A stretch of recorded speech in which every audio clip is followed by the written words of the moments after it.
С совестью можно договориться. С Ютубом никогда.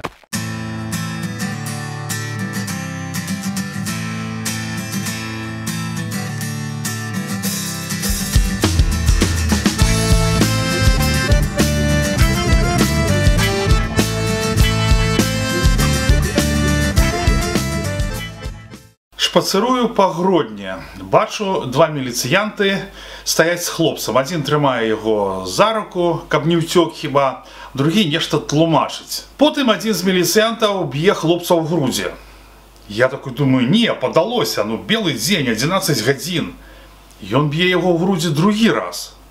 Тут я дастаю свой тэлефон і пачынаю здымаць. Удары я, натуральна, не зафіксаваў, але яны павінны застацца на відэазапісах з дазора, якія павінны працаваць у супрацоўнікаў міліцыі падчас іх працы, затрыманняў там ці іншых рэчаў.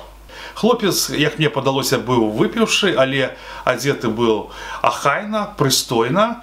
Наўпрост не хацеў ісці з міліцыянтамі. Я не чуў, каб міліцыянты папярэджвалі сваю ахвяру, што яны будуць ужываць супраціў яе фізічную сілу і спецсродкі.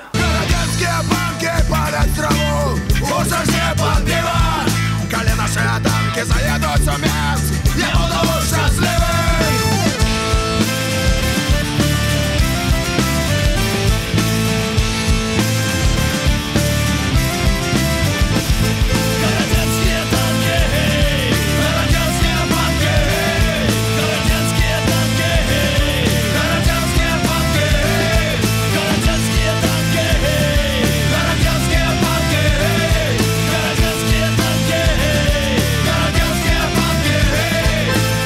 Мне соромно, што я прайшоў міма.